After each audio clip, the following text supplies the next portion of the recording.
Or this time the Quick Speed Shop. I'm on the road. I'm in Newburgh, New York. I'm at the Motorcyclepedia Motorcycle Museum, and I'm in the Indian room, as you can see here. And we're going to take a tour of the museum. I'm going to do a couple videos on this. There's tons and tons to see here.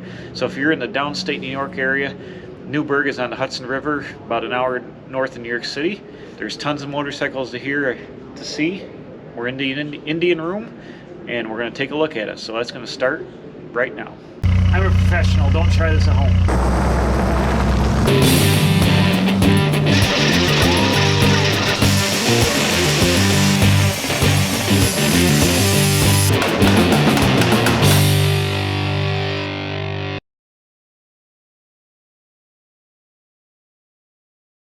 Alright guys, we're about to go inside Motorcyclepedia Museum in Newburgh.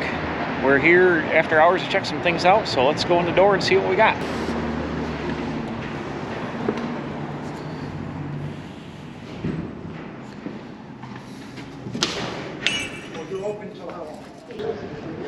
Okay, so if you guys want to come to Newburgh, New York and check out the Motorcyclepedia Museum, this is pretty much the biggest motorcycle museum in the world. We're in the Indian room right now. It's amazing. They got like here are scouts and stuff, and here are sidecar Indians. I'm going to turn around and show you the Indian timeline over here. They've got a timeline of every Indian motorcycle from 1901 up to what, 53 I think. Yeah, it goes all the way around the room to over there. And I'm here with my friend Ted and my friend Tom in the blue sweatshirt there. Tom has restored over 100 of the bikes for the museum. We're down here doing some work, and we're checking it out here after hours. So I'm going to run you along through a lot of the museum, probably do a couple of videos here for the channel, but we'll start off in the Indian room and check out the Indian timeline.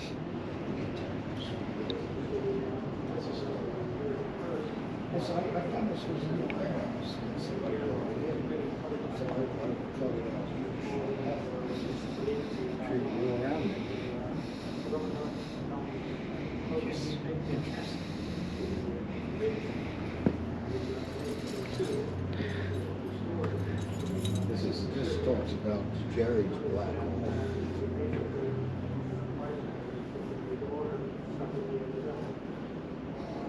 See, a lot of these bikes are original condition.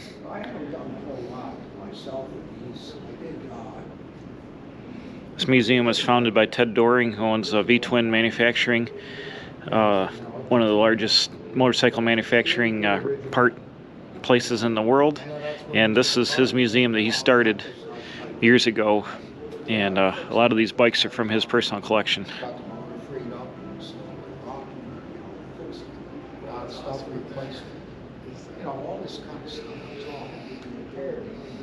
I mean, this is stuff you see they make a big deal out of American Pickers. This is about 857,000 times better than that.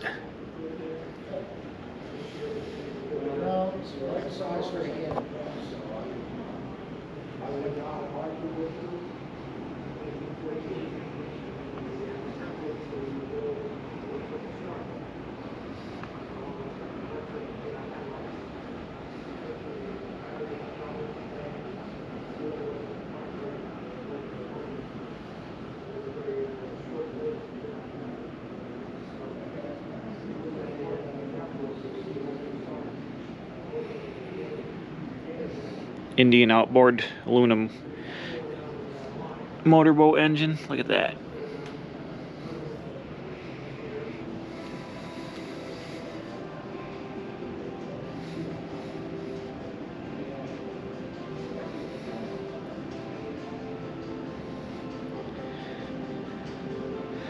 So there you go, the Indian timeline from 01 to 53, and just a ton of cool bikes here. Snowmobile with the Indian motor on it here. Ellison motor toboggan.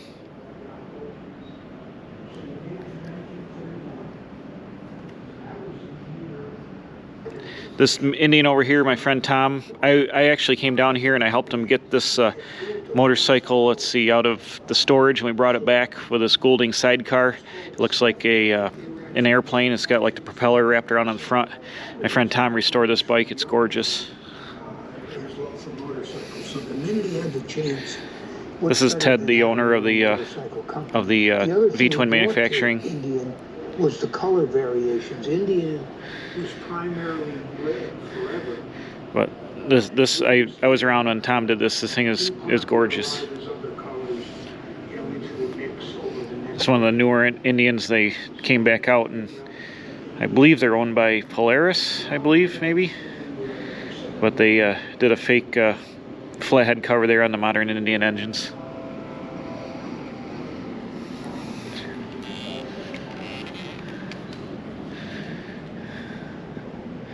Got your 4-cylinder Indian Ace.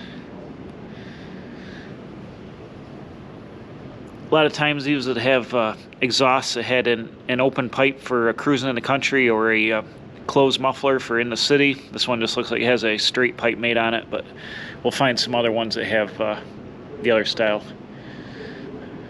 Cool little cart there.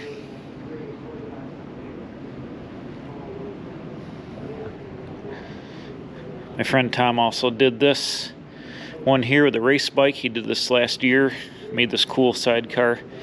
The little cut down Indian racer on it. Got triple blue colors here on the bike and the 4-cylinder tow bike. Really neat. These are the flat track racers. You see here where they would for bicycle racing, they used to race these bicycles on flat boards, on flatboard tracks, and they would actually use these Indian motorcycles for like a pace bike. And then they realized it was a lot more cool to race the motorcycles and later on, and you got away from bicycle racing. But originally they used them with that little dolly there to pace the bicycle racer. This would have been, you know, in the late teens, early 20s. Yeah, well, actually 1911 here. You got a loop frame Indian here. But when they started actually racing the motorcycles.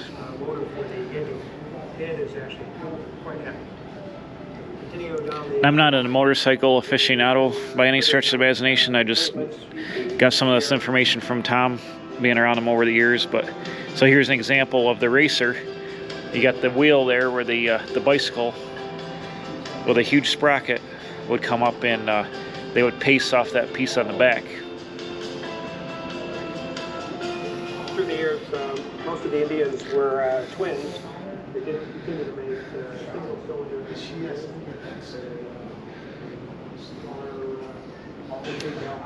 It's a cool display somebody made up. Look at the neon that went around there and lit up. Said Indian on it.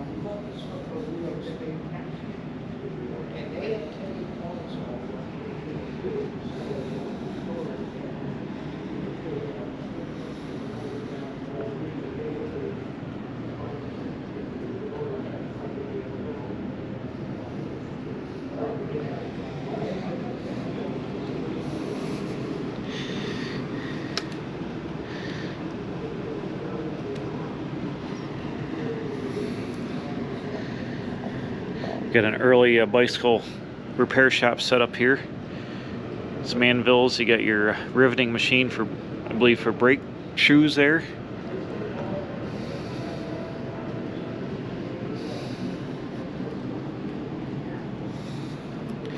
'31 Indian from New Jersey with a sidecar.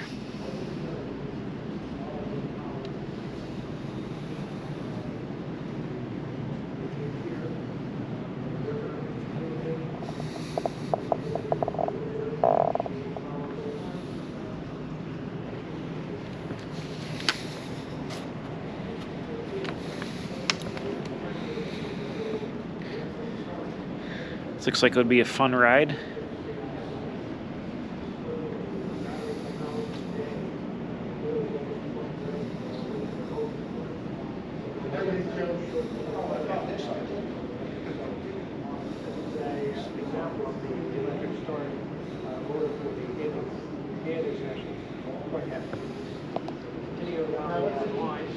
A lot of these bikes with sidecars, you'd see them in cities, especially New York City and New Jersey, say like that. You could use them to deliver car parts or food supplies, clothing, anything like that. They're very maneuverable on the city streets, and you put your old wares in there and ride your Indian 4-cylinder and get them to market.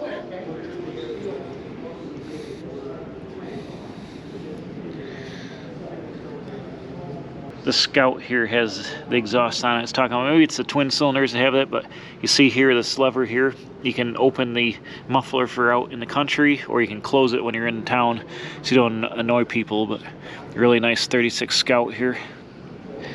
The colors on these early bikes are just amazing. The greens and the tan mixed together with the gold pinstriping, the blues and the whites. A lot of excellent colors on these early motorcycles.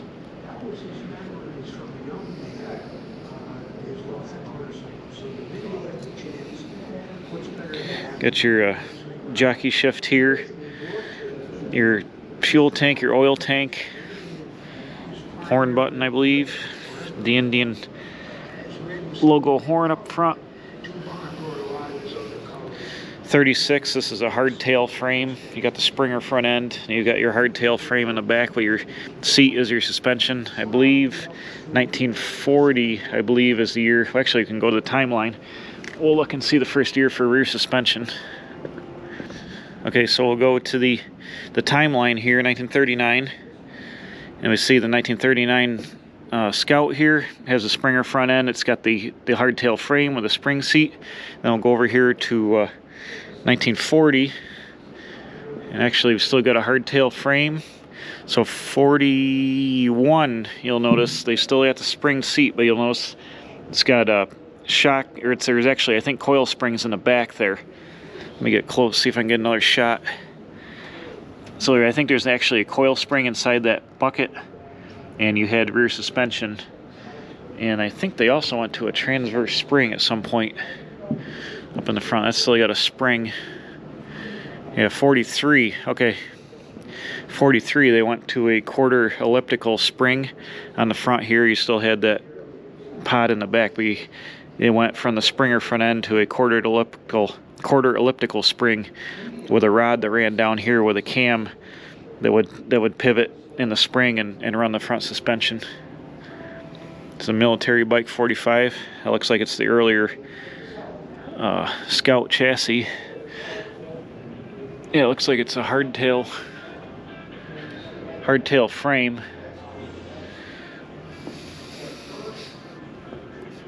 This is 1946 Chief. It's got a Springer front end in it, but the rear suspension. So it looks like they only did the transverse spring for maybe a couple years. And then here in 49, you've gone to the more traditional style front end you see on modern bikes with the suspension in the, what do you call it there? Strut, I guess. So I was wrong here. Let's go backwards on the timeline. I wasn't paying attention. Actually, the quarter elliptical front spring started off way early. And actually, if you look at these early bikes, the 13 here, it's got like a buggy style loop like you would have seen on a horse and buggy carriage setup, which would make sense because this was a right in the horse and buggy era. These earlier bikes look like they were just a hard front end with no suspension.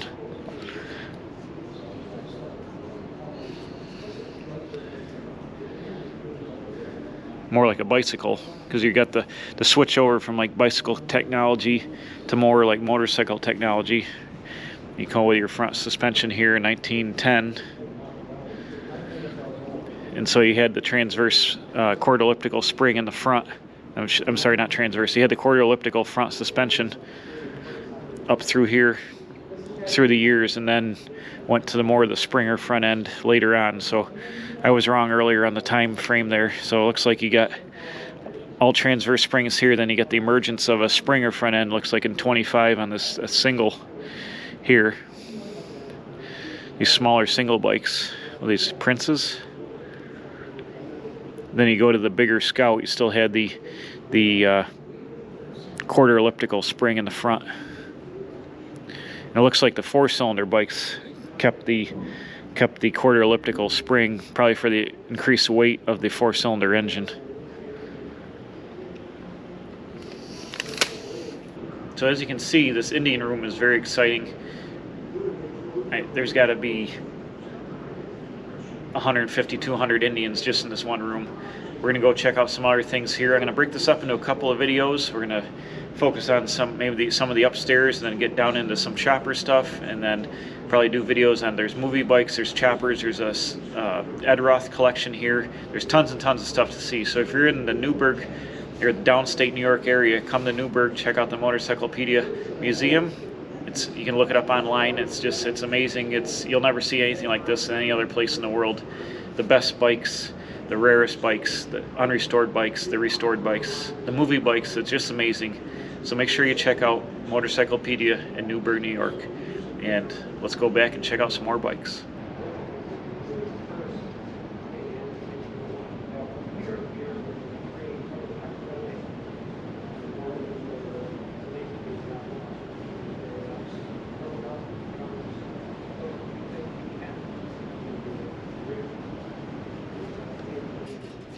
We're going to have some racing motorcycles here. These are ice racers. You can see the chain, motorcycle chain, and other chain they use around the tire to help it get some grip in the ice. Oh, that's a hill climber. I'm sorry, it's a factory hill climber. 1925 hill climber. I'm sorry, the ice bikes are over here.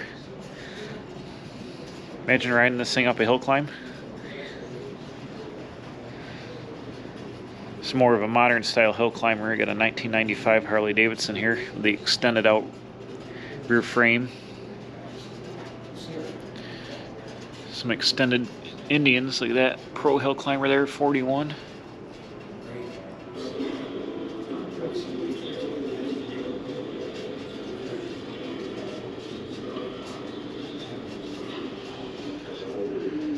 Thrills and spills, absolutely.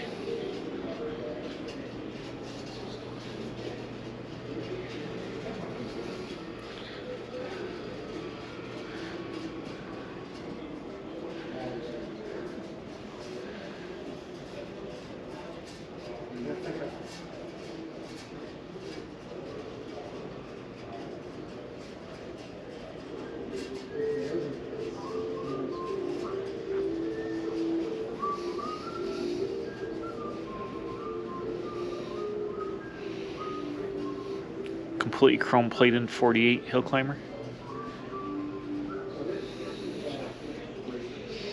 This is an ice racer here. This Jap bike.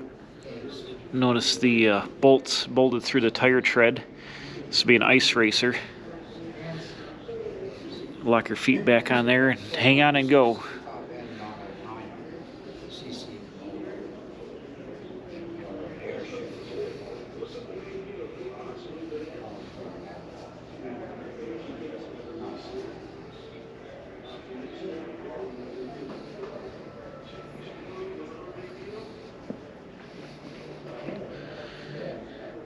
If you ever seen the Wall of Death, these are the circle boards you can race around in. I believe there's one set up down below in the museum.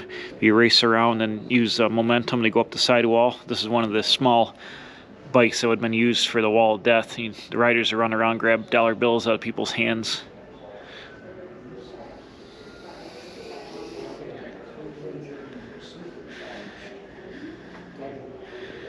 There's a Renault board track pacer bike for the wooden rimmed bicycle.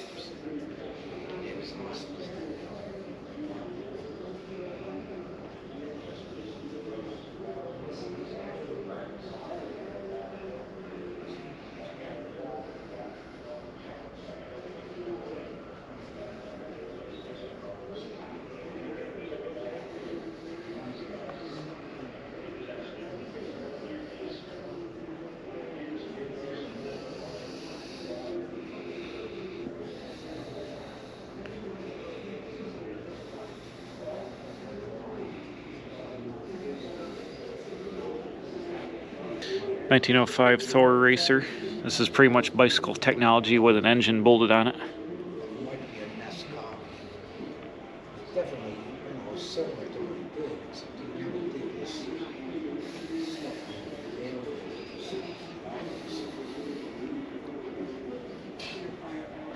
If you bought it at auction, imagine this one.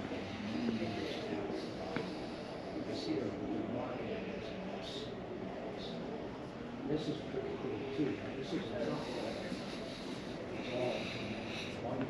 It's a drag racing, I believe it's a Pan Harley.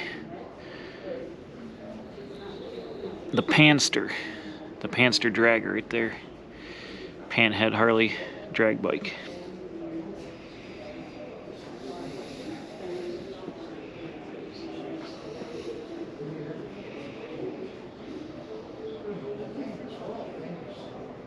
Anybody that's in the motorcycle world's heard of Arlen Ness? Check these things out. Supercharged twin motor. Custom bike.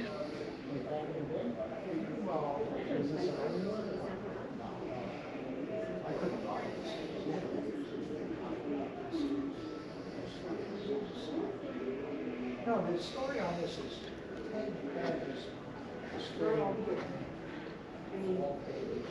One of them is going to be in back, so I don't know whatever they're doing here. The group is going to come in here.